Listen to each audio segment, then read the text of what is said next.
Discuss करेंगे problems based on addition and subtraction of vector, जो कि हमने लास्ट लेक्चर में पढ़ा था, है ना। आई होप कि आप सबने वो 10 स्पेशल केसेस अच्छे से कर लिए होंगे, क्योंकि आज उन सब की यहाँ पर ज़रूरत पड़ने वाली है।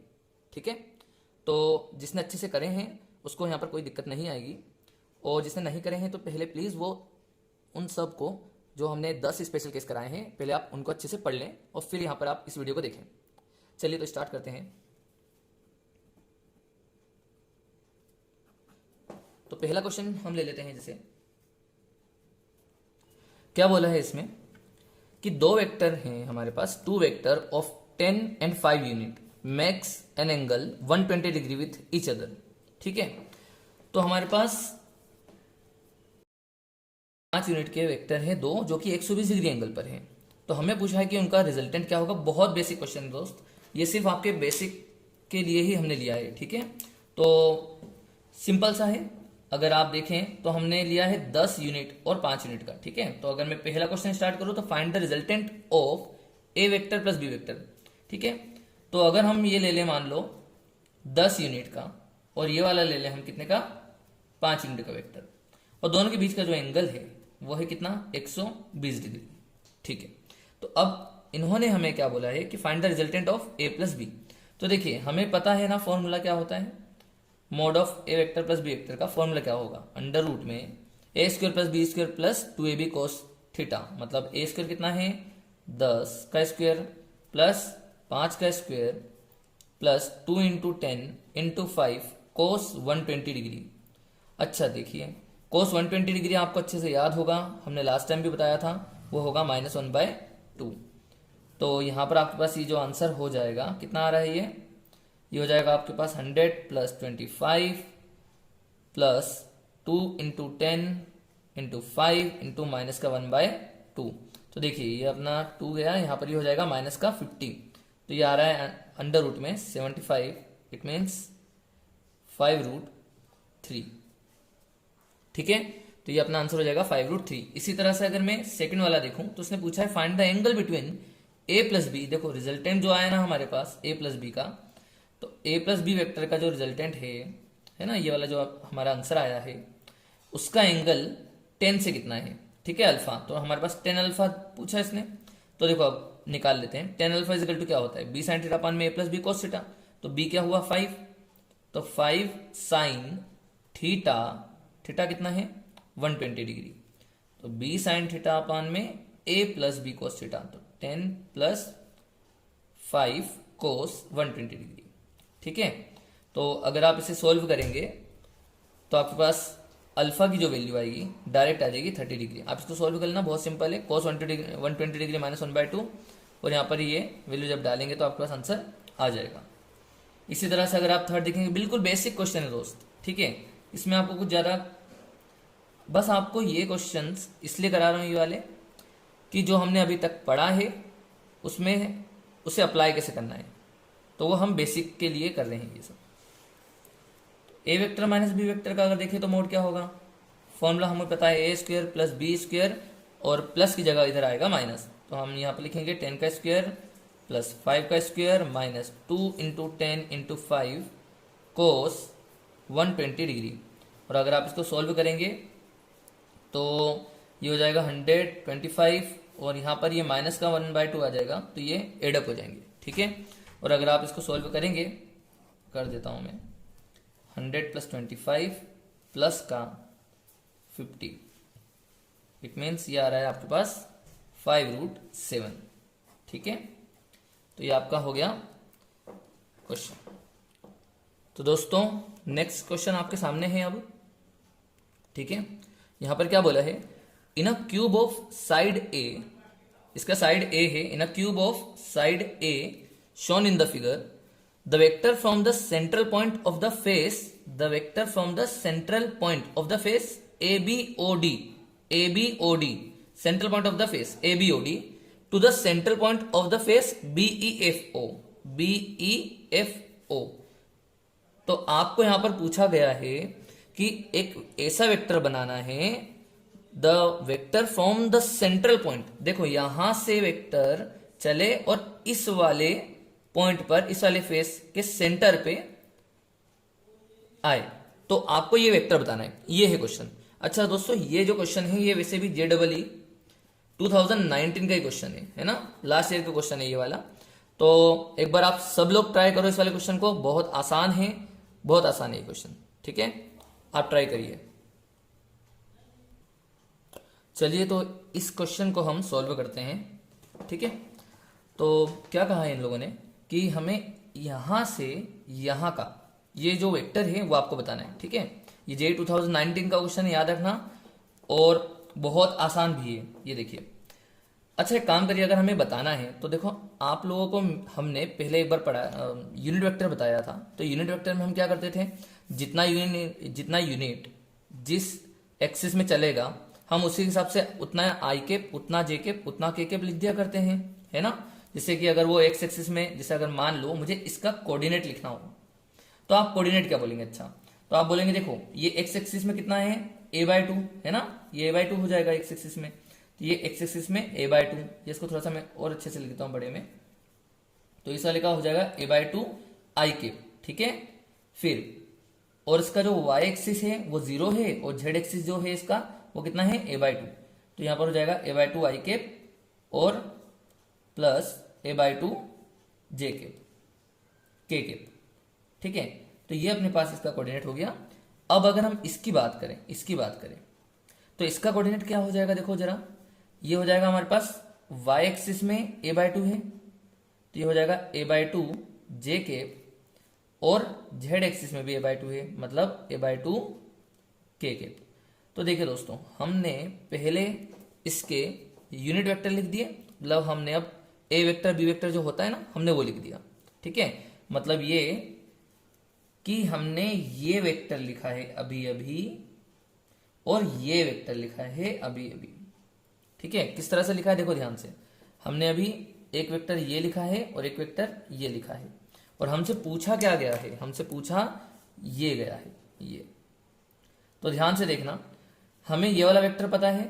ठीक है, जैसे मान लो कि मैं इसको नाम a वेक्टर देता हूं, तो ये हमें वेक्टर पता है। इसको नाम हम अगर b वेक्टर दे दे तो ये भी हमको पता है। तो हमको पूछा ये वाला है, ठीक है, x वेक्टर। तो आपको क्या करना पड़ेगा, यहां पर सिंपल है, आपको याद करो ट्राइंगलों में क्या होता है, a vector plus x vector is equal to b vector. ठीक है, आप ये लगा दो, तो यहां पर भी हमारे पास हो जाएगा a vector plus x vector is equal to b vector. तो अगर हमें x वेक्टर निकालना है तो आपके पास हो जाएगा b vector minus a vector.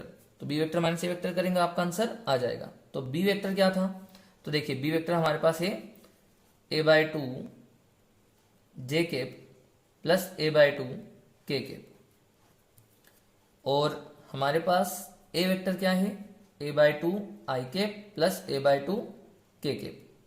ठीक है, तो देखिए दोस्तों, इसको माइनस कैसे करते हैं, आपके पास जो भी इसमें अगर माइनस करते हैं तो जैसे आई कैप के साथ आई कैप को माइनस करो, जे कैप के साथ जे कैप को, और के कैप के साथ के कैप को, सिंपल सब्ट्रैक्शन हो जाएगा यहाँ पर। ठीक है, तो हम यहाँ पर बोलेंगे देखो जे कैप यहाँ पर अपने पास है ही नहीं, तो आपका जे कैप तो वैसा ही रहेगा। अगर मैं आई कैप की बात करूं तो यहाँ पर सिर्फ ये वाला है, तो हम क्या बोलेंगे, चलो a/2 जे कैप, फिर आई कैप में हमारे पास क्या हो जाएगा a/2 आई कैप, और के कैप में हमारे पास क्या होगा, के कैप वाला टर्म हमारे पास कैंसल आउट हो रहा है। तो आंसर क्या हो जाएगा आपका a/2 ब्रैकेट के बाहर, ब्रैकेट में जे कैप माइनस आई कैप।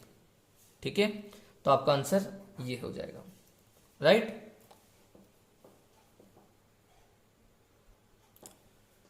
तो दोस्तों आपके पास नेक्स्ट क्वेश्चन है आपके पास, ये क्या बोल रहा है ये कि दो वेक्टर है हमारे पास, two vectors p and q has a sum is 18।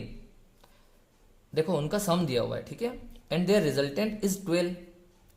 The resultant is perpendicular to the smaller of two vector, then find the value of p and q and also find the angle between p and q। देखिए आप इस question को जल्दी से attempt करिए, है ना। अगर आपने वो लास्ट के जितने भी मैंने स्पेशल केस पढ़ाए थे उसको अच्छे से अगर याद रहे होंगे आपको, तो ये भी हो जाएगा। ठीक है, आप इसको जल्दी से अटेम्प्ट करिए और मैं इसे सॉल्व करके दिखा देता हूं। ठीक है, तो देखिए क्या बोला इसने, two vector p and q has a sum. तो P प्लस क्यू तो उसने बोल दिया हमें, क्या बोला है 18, ठीक है, दोनों का रिजल्टेंट हमको दे रखा है, इनका सम जो है आपके पास वो 18 दिया हुआ है, ठीक है।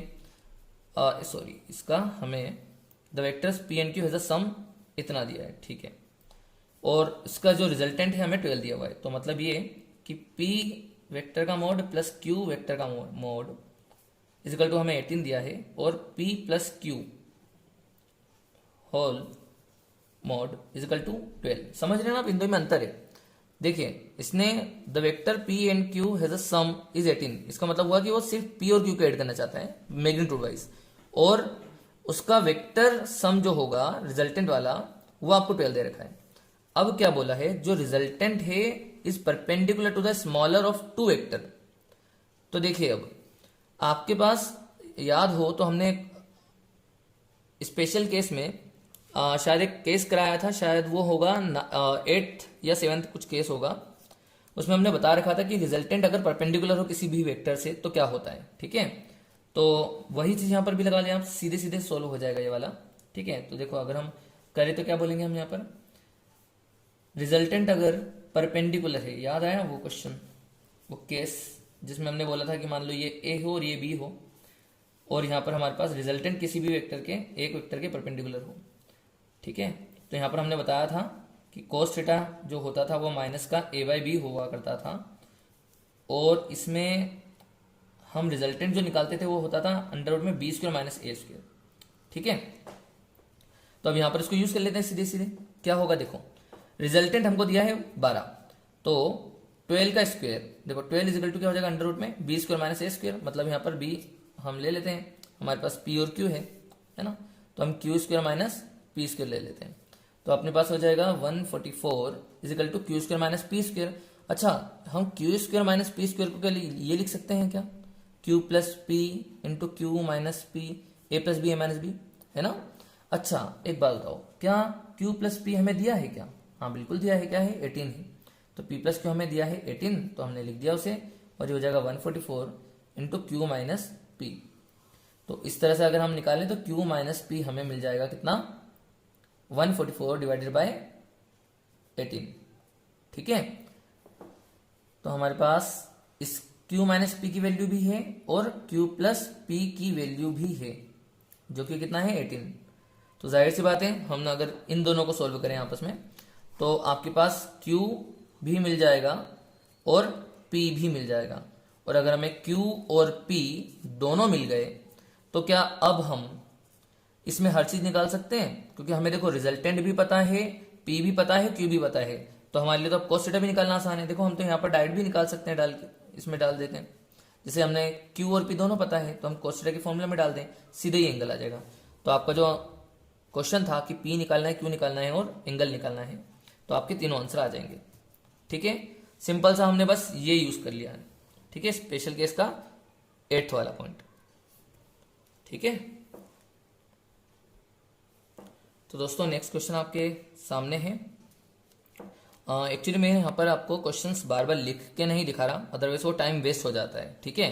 तो यहाँ पर मैं पहले लिख देता हूँ और फिर यहाँ पर आपके पास सामने यहीं से स्टार्ट होता है सीधे, है ना, क्योंकि अपने पास टाइम बच पाए, ठीक है। तो क्या कहा है यहाँ पर, the difference of two unit vector is a unit vector. क्या बोला, the difference of two unit vector is a unit vector, then find the angle between them. तो बड़ा सिंपल क्वेश्चन, बहुत आसान। देखो, आपको डिफरेंस का फॉर्मूला पता है ना किसी भी दो वेक्टर का। अच्छा देखो, पहले बात तो बोला है the difference of two unit vector, तो दोनों वेक्टर क्या है यहाँ पर, यूनिट वेक्टर है, ठीक है। तो दोनों यूनिट वेक्टर मतलब हम क्या बोलेंगे यहाँ पर कि दोनों का जो मैग्नीट्यूड है वो क्या है 1, राइट, और उनका जो रिजल्टेंट है वो भी क्या दिया है उसने, इज अ यूनिट वेक्टर, तो वो भी रिजल्टेंट भी 1 हो गया। सिंपल सा फॉर्मूला हमको पता है, रिजल्टेंट मतलब ये वाला a माइनस बी वाला रिजल्टेंट बोल रहे हैं हम, है ना, a माइनस बी वाला। तो हम यहाँ पर क्या बोलेंगे कि जो हमारे पास रिजल्टेंट का फॉर्मूला होगा, तो हम यहाँ पर बोलेंगे r equal to a square plus B square minus 2ab cos theta, यहाँ पर माइनस आता है, याद आया। चलिए, तो अब यहाँ पर रिजल्टेंट हमारा क्या हो जाएगा, अच्छा स्क्वायर कर दो दोनों तरफ, तो ये हो जाएगा 1 का स्क्वायर, ठीक है, इजिकल टू यहाँ पर a का स्क्वायर मतलब 1 प्लस बी का स्क्वायर 1 माइनस 2 इंटू 1, ये हो जाएगा 1 और कोस थीटा। तो सीधा आपके पास आंसर आ जाएगा। देखिए 1 से 1 कैंसिल हो गया, ये इधर जाएगा negative, then cos theta equal to कितना आ रहा है 1/2 मीन्स थीटा जो आया आपके पास वो कितना हो गया 60 डिग्री। ठीक है, तो आपका आंसर आ जाएगा यहाँ पर 60 डिग्री। अच्छा दोस्तों, इसी क्वेश्चन को अगर मैं कुछ अल्टरनेट मेथड से बताऊं तो कैसे करेंगे? तो देखो, आप एक और तरीके से कर सकते हैं। याद है आपको जब मैंने बोला था, हमने पढ़ा था ऐसा कि जब mod a equal to mod b हो तो आपके पास सम और डिफरेंस का फॉर्मूला होता है। तो आपको याद हो तो हमने डिफरेंस का फॉर्मूला बताया था आपको, है ना, ए माइनस बी का फॉर्मूला बताया था यहाँ पर। तो क्या था वो 2a sin थीटा बाई 2 था, 2a sin थीटा बाई 2, है ना। तो देखो अब a माइनस बी का जो रिजल्टेंट है वो 1 दिया है और ये हो जाएगा 2 इंटू 1 साइन थीटा बाई 2। तो साइन थीटा बाई 2 कितना आ गया, साइन थीटा बाई 2 हो गया अपने पास 1/2, मतलब थीटा बाई 2 हो गया कितना, थीटा बाई 2 हो जाएगा अपने पास कब होगा 30 डिग्री पे, तो थीटा हो जाएगा अपने पास 60 डिग्री। ठीक है आसान, हम दोनों तरफ से कर सकते थे। ठीक है, चलिए तो दोस्तों हम नेक्स्ट क्वेश्चन ले रहे हैं। एक नीट में आया हुआ क्वेश्चन है ये वाला जो मैं अब देने वाला हूँ। ठीक है, उसको आप सभी लोग ट्राई करिएगा। ठीक है, 90s में आया हुआ है, बहुत आसान क्वेश्चन है, बहुत ज़्यादा आसान है, तो आप खुद ट्राई करना। उसने ये बोला था कि द मैग्नीट्यूड ऑफ वेक्टर, देखो ए बी सी के मैग्नीट्यूड दे दिए थे उसने, है ना, A vector B vector C vector के उसने मैग्नीट्यूड दिए थे। ठीक है, जो कि कितने थे 3 4 5, क्या थे 3 4 5 रिस्पेक्टिवली। ठीक है, तो उसने ये पूछा था if a vector plus B vector अगर सी वेक्टर के बराबर हो तो find angle between a and b. इसने ये पूछा था। देखिए यहां पर जो मैं बताने वाला हूं ना इसमें बहुत सारी चीजें रहेंगी, आप ये ध्यान रखना। और मैक्सिमम क्वेश्चन जो इस पर बनता है उसका आपको मैं आंसर भी बताऊंगा, जिसमें आप देखते ही क्वेश्चन का आंसर आप दे देंगे। ठीक है, तो ध्यान से समझना है इस क्वेश्चन को। क्या बोला यहाँ पर, द मैग्नीट्यूड ऑफ एबीसी। देखो एबीसी का मैग्नीट्यूड आपको दिया है 3 4 5, क्या दिया भैया, ए दिया है 3, बी दिया है 4 और सी दिया है 5। तो अब ये बोला है कि बताओ ए और बी के बीच का एंगल क्या है, ए और बी के बीच का एंगल क्या है अगर A plus B equal to C vector दिया है। तो देखिए भाई यहां पर आपके पास A vector plus B vector equal to C vector दिया है। तो आप एक काम करो, आप दोनों तरफ क्या ले लो, मोड ले लिया मोड। ठीक है, तो अब एक काम करते हैं, मोड का ना हम स्क्वायर कर लेते हैं। फायदा क्या होगा इसमें, क्योंकि हम मोड जब ले रहे हैं ए वेक्टर का, ए प्लस बी वेक्टर का, तो यहाँ पर आपको रिजल्टेंट मिलेगा अंडर रूट में A square plus B square plus 2ab cos theta, और आप उसका क्या करेंगे स्क्वायर, तो रूट हट जाएगा आपका। तो आप यहाँ पर क्या लिखेंगे, यहाँ पर आ जाएगा आपके पास A square plus B square plus 2ab cos theta. ठीक है, आपको एंगल ए बी के बीच का ही तो पूछा है ना, इसीलिए। तो यहाँ पर वैसे भी यही वाले को आपने स्क्वायर कर दिया सीधे सीधे। सी का स्क्वायर हमको पता है, सी क्या दिया है 5, तो 5 का स्क्वायर हो जाएगा वो। ठीक है, तो हम सीधे सीधे यहाँ पर लिख देते हैं ए का स्क्वायर कितना होगा 9 प्लस बी का स्क्वायर कितना हो जाएगा 16 plus a into b cos theta equal to 5 का स्क्वायर मतलब 25। ठीक है, तो एक काम करते हैं, इसको सॉल्व करते हैं जल्दी से। तो ये हो जाएगा 16 9 25 और ये 25 कट जाएगा। ठीक है, तो मतलब ये तो क्या हो गया, ये तो भैया इधर पूरा जीरो बन गया उधर। तो आपके पास कोस थीटा कितना आ रहा है, कोस थीटा आ रहा है 0, मतलब थीटा कितना आ गया, थीटा आपके पास आ जाएगा कितना 90 डिग्री, है ना, 90 डिग्री पर 0 होता है ये, तो आपके पास थीटा हो जाएगा 90 डिग्री। ठीक है, तो ये इसका आंसर। ठीक है, ये अपना नीट में आया हुआ है दोस्त, इसको ध्यान से समझना। अब इस ये क्वेश्चन तो बहुत आसान है, अब ये तो आने नहीं वाले। ठीक है, तो अभी इसमें जो क्वेश्चन आ सकते हैं, तो देखो पहली बात ये था बहुत आसान क्वेश्चन, ऐसे और भी क्वेश्चन बनते हैं, मैं आपको वो सब बता देता हूं। और ऐसे क्वेश्चन आपको देखते ही बन जाते हैं, ये भी बात ध्यान रखना। ये तो मैंने अभी लिखा है, ठीक है, अब ना आप सिर्फ देखते ही सीधे ओरली आंसर दे देंगे। ठीक है, तो वो कैसे, तो अब ध्यान से समझना।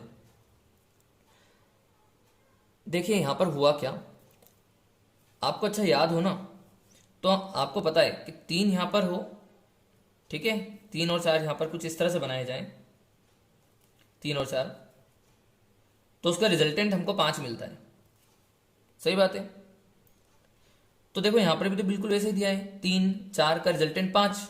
देखिए ना, 3 4 5, तो आपको खुद समझ में आ गया कि 3 और 4 के बीच में एंगल क्या होगा, 90 डिग्री होगा। सब बात है, ये तो देखते ही खत्म हो जाएगा। तो ऐसे ही क्वेश्चन जो हमको मिलते हैं ना, जो एबीसी की वैल्यू मिलती है नॉर्मली, आपको टेस्ट में पूछते हैं बहुत सारे। तो याद रखना, या तो वो देते हैं 3 4 5, 3 4 5 देंगे, या फिर वो देगा 6 8 10। क्या देता है बेटा, 6 8 और 10, है ना। या फिर वो क्या दे देगा आपको, 12 5 और 13। आपको कुछ इस तरह से देते हैं। इन सभी में क्या हो जाएगा, जैसे कि 6 8 का जो रिजल्टेंट होता है वो 10 होता है, 12 और 5 का रिजल्टेंट जो होता है वो 13 होता है ना। तो आपके पास 6 8 के बीच में जो वापस से एंगल पूछेगा तो वापस से बोलना 90 डिग्री होगा। इसमें क्या होगा, बोलना 90 डिग्री।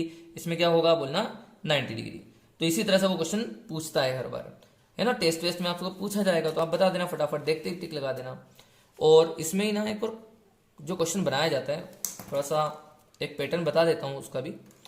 क्या बोलता है वो, कभी कभी वो बोला करता है कि इफ, जैसे कुछ ऐसा लिख देगा और यहां पर क्या लिखेगा, देखो ध्यान से, इस वाले में क्या लिखेगा वो, इस वाले में लिख रहा है वो, if a vector plus B vector plus c vector equal to 0, वो ये लिखता है। अब पूछेगा क्या, देखो ध्यान से, पूछता है वो फाइंड एंगल बिटवीन। देखो अब वो अगर वो पूछे पहला क्वेश्चन ए एंड बी बताओ एंगल बिटवीन, सेकंड क्वेश्चन पूछ सकता है बी एंड सी बताओ, थर्ड क्वेश्चन पूछ सकता है ए एंड सी बताओ। ठीक है, तो अब ऐसे क्वेश्चन को कैसे करना है, तो ध्यान से समझना, डरने की जरूरत नहीं है। देखिए हमें ए बी सी की वैल्यू दी होगी, ए बी सी की वैल्यू हमें दे रखी होगी। जैसे मान लो उसने 3 4 5 ही दे दिया, 3 4 और 5 दे दिया। ठीक है, तो अब हमें अगर पूछा है कि ए और बी के बीच में एंगल क्या है, तो आप क्या करना, जो निकालना है उसको अलग रख दो और बाकी को उस साइड भेज दो। तो अभी हमें एंगल ए बी के बीच में चाहिए ना, तो आप सी को उधर भेजो, तो क्या हो जाएगा, A plus B is equal to minus C. अच्छा, अब दोनों में आप मोड लेना और स्क्वायर कर देना, तो वापस से माइनस आने से हट जाएगा और वापस से पूरा की पूरा केस यही वाला बन जाएगा। सही बात है। अच्छा, अगर वो पूछता कि भैया बी और सी में एंगल बताओ कितना है, देखो ये तो हो गया आपका। चलो बी और सी का अगर पूछता बीच में, तो आप क्या करते, आप बी और सी को इधर ही रखते और ए को उधर भेज देते, है ना। तो आपको क्या लिखना पड़ता कि b vector plus c vector is equal to minus का ए वेक्टर, और आप दोनों तरफ मोड लेके स्क्वायर कर देते हैं, तो आपका ये वाला क्वेश्चन जो सेकंड वाला है वो इससे सोल्व हो जाता। अच्छा, अगर वो ए और सी के बीच में एंगल पूछता, थर्ड वाला केस, ठीक है, थर्ड वाला केस पूछता, तो क्या होता, तो अभी आप बताएंगे क्या करना होगा, ए और सी को इधर रखेंगे और बी को उधर भेज देंगे। ठीक है, बहुत आसान है। चलिए,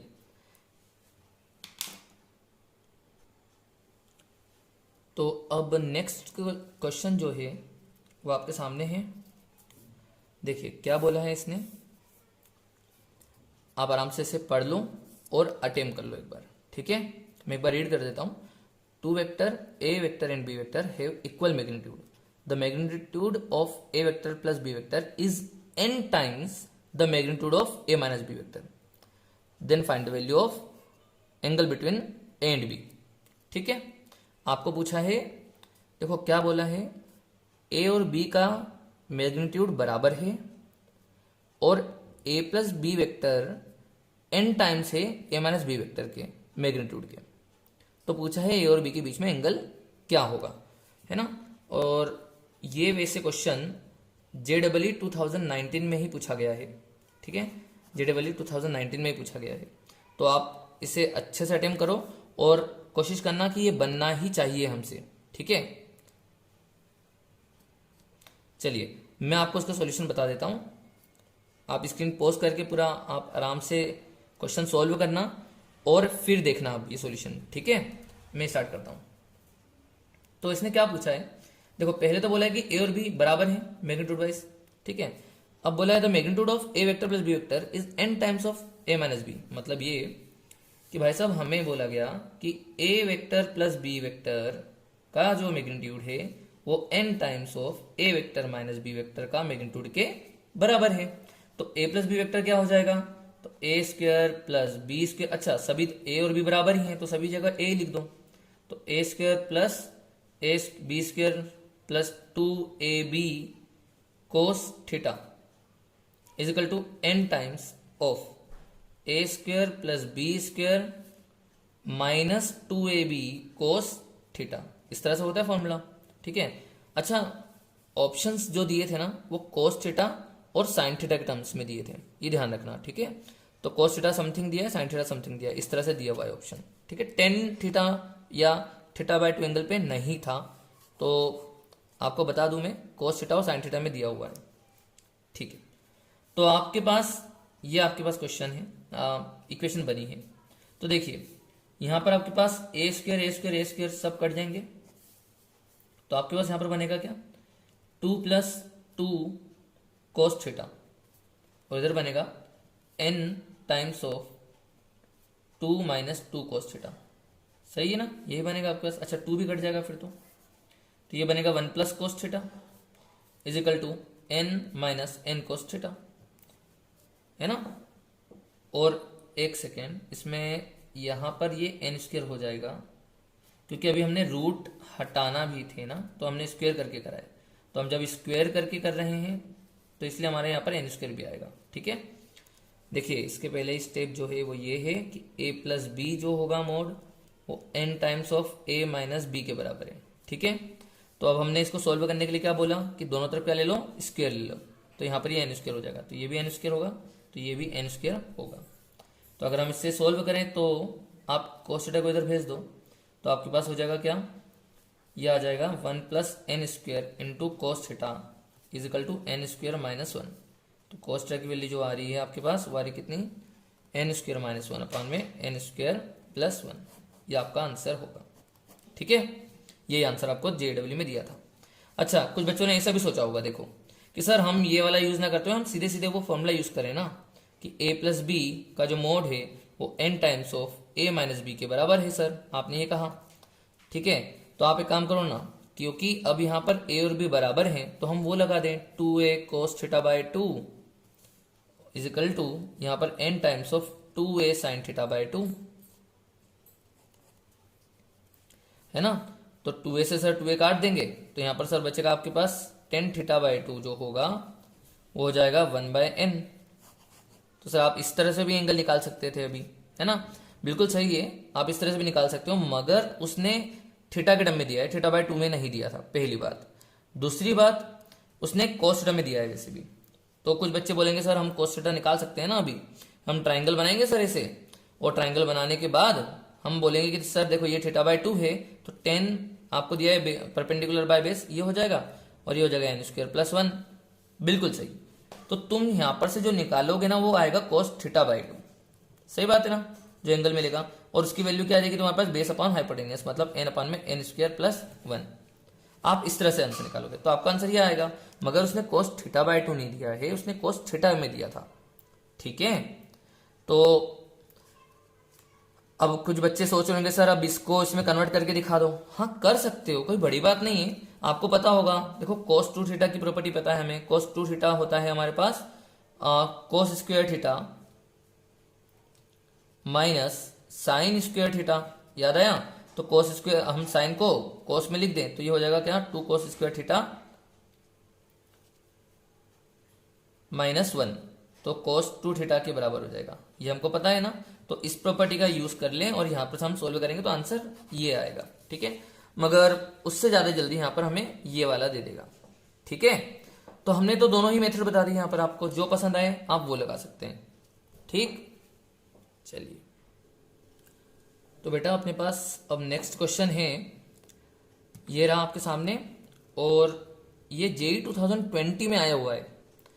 तो बेटा ये क्वेश्चन आपसे बनना ही चाहिए। ठीक है, कैसे भी करके आप इसको बहुत अच्छे से अटेम्प्ट करो और ये क्वेश्चन आपसे बनना चाहिए। ठीक है, अच्छे से सॉल्व करना, और ना बने तो कोई दिक्कत नहीं, हम यहाँ पर सॉल्यूशन बता देंगे। तो स्क्रीन को पॉज करना और इस क्वेश्चन को सॉल्व करना। ठीक है, क्या बोला है क्वेश्चन ने, the sum of two forces P and Q is R vector such that mod of R is equal to mod of P. The angle theta in degree that the resultant of 2P and Q vector will make with Q is, ये आपके पास integer type में आया था। ठीक है, ये आपके पास integer type में आया था। तो आप इसको अटेम्प्ट करो और फिर ये सॉल्यूशन देखना, ठीक है। तो चलिए हम इसका सॉल्यूशन स्टार्ट करते हैं। तो देखिए आपको क्वेश्चन ये बोला है the sum of two forces p and q is r. अब दो फोर्सेस हैं पी और क्यू, उसका रिजल्टेंट आर है और इस तरह की रिजल्टेंट पी के बराबर है। तो देखो आपको बोला है रिजल्टेंट पी के बराबर है, ठीक है। ये आपके पास पहली चीज है, रिजल्टेंट जो है वो भाई पी के बराबर है। तो इस चीज से अगर अपन थोड़ा सा सॉल्व करें तो देखो रिजल्टेंट आपके पास क्या हो जाएगा, दो फोर्स का रिजल्टेंट अगर सम पूछा है तो आपके पास ये हो जाएगा P square plus q square plus 2pq cos theta, ठीक है। दोनों के बीच में हम एंगल मान लेते हैं अभी, जैसे इसने भाई ये p दिया है, ये q दिया है और दोनों के बीच में हम इसको बोल देते हैं q, इसको बोल देते हैं p, ठीक है। अभी आपको समझ में आ जाएगा बाद में। तो ये q और ये p लिया है मैंने और दोनों के जो बीच का रिजल्टेंट है, रिजल्टेंट जो आया है रिजल्टेंट वो हमारे पास p के बराबर दिया है। अब दोनों के बीच में एंगल हम थीटा मान लेते हैं। तो p square plus q square plus 2pq cos theta is equal to p के। अच्छा सुनिए, रिजल्टेंट है रूट होगा तो एक काम कर रहा हूँ, हम इसको खोल देते हैं स्क्वेयर करके, तो ये स्क्वेयर हो जाएगा, ठीक है। अब पी स्क्वेयर से पी स्क्वेयर कट जाएगा, ठीक है। तो अब अगर आप देखें तो ये हो जाएगा, देखो q और q भी निपट जाएंगे तो आपके पास बचेगा q plus 2p cos theta, ठीक है, इज इक्वल टू 0। ये आपके पास एक कुछ इक्वेशन बनी है, या आप बोलो cos थीटा जो आपने निकाला है वो आया है माइनस का q/2p, ठीक है। अब यहां पर देखिए उसने पूछा क्या है, the angle theta in degree such that the resultant of 2p। अब देखो यहां पर ना हमको p नहीं बोला, उसने बोला 2p करो। अब आप उसको p 2p कर दोगे, ठीक है। तो आपने 2p कर दिया, ये लो 2p एंड q। तो 2p और q के बीच का, अब देखो आपका पहले वाला अलग था, p और q था, अभी बोला है उसने 2p एंड q। तो बोला the resultant of 2p and q, मान लो कुछ भी होता है वो r होता है, मान लो कुछ भी है ना, जो भी अब आया अपने पास रिजल्टेंट, कुछ भी समथिंग आप r' मान सकते हो। तो उसने पूछा है that the resultant of 2p and q will make with q, मतलब ये एंगल पूछा है, अल्फा पूछा, मतलब ये सामान लो अल्फा पूछा उसने, ये वाला एंगल, ठीक है। तो अच्छा देखो आपको एक फॉर्मूला, ये जैसे अगर मुझे अल्फा निकालना है तो आप क्या बोलोगे, अल्फा निकालने का तरीका क्या होता है sir, tan alpha is equal to b sin theta upon में a plus b cos theta. तो यहाँ पर b तो अब ऊपर वाला हो गया है ना, ये a हो गया, ये b हो गया, तो b sin थीटा, तो b sin थीटा, ये एंगल थीटा है, तो b sin थीटा अपान में a plus b cos theta, a plus b cos theta, ये हो गया। तो अगर अब यहां से हम cos थीटा sin थीटा की वैल्यू डाल दे तो हमारा आंसर आ जाएगा, पर मैं बोल रहा हूं उतने भी करने की जरूरत नहीं है, क्यों पता है, q plus 2p cos theta, q plus 2p cos theta, और ये दिया है 0 और ये दिया है 0, तो ये हो जाएगा इनफाइनाइट। और अल्फा इनफाइनाइट कब होगा, जब ये 90 डिग्री होगा। tan अल्फा इनफाइनाइट कब होता है, जब अल्फा 90 डिग्री हो। तो आपका आंसर होगा 90 डिग्री। था ना आसान, अच्छा क्वेश्चन था, बहुत अच्छा क्वेश्चन था, ठीक है। आई होप आपसे बन गया होगा, और नहीं बना होगा तो अब आपको समझ में आ गया होगा, ठीक है। तो देखिए आपके पास नेक्स्ट क्वेश्चन आपके सामने है, ठीक है। Two forces P and Q of magnitude 2f and 3f respectively are at an angle theta with each other. If the forces Q is double, then the resultant also get double, then the angle between them, जो भी है, ठीक है। तो देखिए इसने क्या पूछा है, आपको ध्यान से समझना। इसने बोला है कि दो फोर्सेस लिए हैं आपने 2f और 3f, जैसे अगर मान लो हमने ले लिया 2f और 3f, ठीक है, और दोनों के बीच में एंगल थीटा है, तो 2f और 3f ले लिया, दोनों के बीच में एंगल थीटा। तो जो इसका रिजल्टेंट आता है वो मान लो कुछ भी r आया, ठीक है। अब उसने कहा कि अगर हमने Q वाले फोर्स को, अगर मान लो हमने इसको बोला है P और इसको बोला है Q, तो अगर हम Q वाले फोर्स को डबल कर दें, ठीक है, हम क्यू वाले फोर्स को डबल कर दें, मतलब यहाँ पर 6F ले लें। ठीक है, तो यहां पर जो रिजल्टेंट हो जाएगा, जो यहां पर रिजल्टेंट होगा वो भी डबल हो जाएगा। इसने कहा क्या होगा, then the resultant also get double. तो अगर मान लो इसका जो रिजल्टेंट था वो आर है, तो इसका जो रिजल्टेंट हो गया वो क्या हो जाएगा, 2R। मतलब ये कि हमें आर डैश, मतलब जो दिया है ये वाला आर डैश है ना, इस वाले का जो रिजल्टेंट आएगा वो 2 टाइम्स ऑफ आर दिया है। मतलब अगर मैं इसके रिजल्टेंट को आर डैश नाम दूं ना अगर, तो इसके जो रिजल्टेंट है वो 2 टाइम्स ऑफ आर है। ठीक है, तो अच्छा हमारे पास आर डैश क्या आएगा बता सकते हैं आप, आर डैश क्या हो जाएगा हमारे पास। अच्छा एक काम करें हम, r dash equal to 2 times of r है, दोनों तरफ स्क्वायर कर दो, तो यहाँ पर आपके पास आर डैश का square equal to 4 times of R square आ जाएगा। अच्छा अब आर डैश का स्क्वायर क्या हो जाएगा, तो रिजल्टेंट का स्क्वायर आपको पता है A square plus B square plus 2ab cos theta है ना। तो आपके पास यहाँ पर आ जाएगा 4f स्क्वायर है ना, A square plus B square, B square कितना है 6f का स्क्वायर मतलब 36 है ना। तो 6f का square A square plus B square plus 2ab, तो 2 इंटू 2f और 6f, 2ab cos theta is equal to 4 times of R square. तो आर यहां पर क्या हो जाएगा, A square 4f square plus 9f square plus 2 times of 2f into 3f cos theta, ये आ जाएगा आपके पास। ठीक है, तो अगर आप इसे सॉल्व करने जाएंगे तो देखिए आपके पास ये वाला कितना बन जाएगा, यहाँ पर से आप अगर सब एफ स्क्वायर को हटा दें, ठीक है सब एफ स्क्वायर को हटा दें, तो आपके पास यहाँ पर बन रहा है ये 40 बनेगा, प्लस ये हो जाएगा 4 24, ठीक है 24 cos थीटा इजिकल टू यहाँ पर बन जाएगा आपके पास 52 प्लस आपके पास ये बन जाएगा 12 cos थीटा।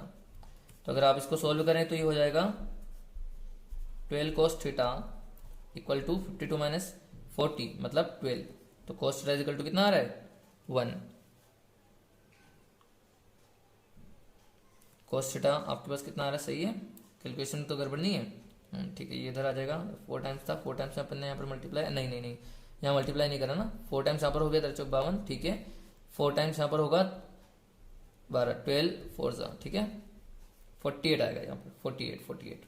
ठीक है, तो यहाँ पर 48 हो गया, तो 48 cos थीटा, तो यहाँ पर ये हो जाएगा 24 cos थीटा। ठीक है, इजिकल टू ये उधर जाएगा तो माइनस का 12 और ये हो जाएगा cos theta equal to minus का 1/2। और थीटा आपको तो अच्छे से रट गया होगा अब तक तो मेरे ख्याल से कि cos थीटा माइनस 1/2 है, तो थीटा कितना हो जाएगा 120 डिग्री।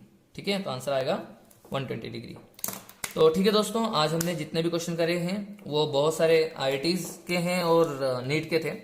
तो अभी तक आपने देखा कि अभी तक हमने पैरेललोग्राम तक पढ़ा है, और पैरेललोग्राम तक पढ़ने के बाद इतने सारे क्वेश्चन हमारे सामने आ गए हैं। तो अभी इसके बाद जो हम पढ़ेंगे ना वो है रिजोल्यूशन ऑफ वेक्टर, जो कि बहुत बहुत इंपॉर्टेंट टॉपिक है। उसके बाद तो और भी ज्यादा dot product and cross product. ठीक है, तो हम आपको रिजोल्यूशन वेक्टर का एक अलग सा वीडियो बना के देंगे और डॉट प्रोडक्ट और क्रॉस प्रोडक्ट का अलग। ठीक है, तो रिजोल्यूशन ऑफ वेक्टर आप बहुत अच्छे से समझ लेना, क्योंकि आपके पास आगे के जितने भी चैप्टर्स होंगे ना वहां पर रिजोल्यूशन ऑफ वेक्टर का बहुत ज्यादा यूज होता है ना। फॉर एग्जाम्पल काइनेमेटिक्स में, आगे बात करें एनएलएम फ्रिक्शन में, इलेक्ट्रोस्टेट में, मैग्नेटिज्म में, इन सब जगह पर कंपोनेंट तोड़ना आपको हर जगह पर आएगा, हर कदम कदम पर मिलेंगे। तो रिजोल्यूशन ऑफ वेक्टर आपके लिए बहुत इंपॉर्टेंट है। एग्जाम के पॉइंट ऑफ व्यू से देखें तो अभी इसके बाद अगर हम बात करें तो वो डॉट प्रोडक्ट और क्रॉस प्रोडक्ट इंपॉर्टेंट रहेगा वेक्टर के अंदर, मगर रिजोल्यूशन ऑफ वेक्टर आगे के जितने भी चैप्टर्स होंगे उन सब जगह पर लगेगा। ठीक है, तो नेक्स्ट टाइम हम पढ़ेंगे रिजोल्यूशन ऑफ वेक्टर, और उसके अंदर हम पूरा डेप्थ में एकदम हर चीजें, आईआईटीज के क्वेश्चन, नीट के क्वेश्चंस, प्रीवियस ईयर में जितने आए थे है ना, सब्जेक्टिव में ऑब्जेक्टिव में, सारे के सारे हम रिजोल्यूशन वेक्टर के एक साथ ही कर लेंगे। ठीक है, तो चलिए आज का लेक्चर यहीं पर समाप्त करते हैं। धन्यवाद।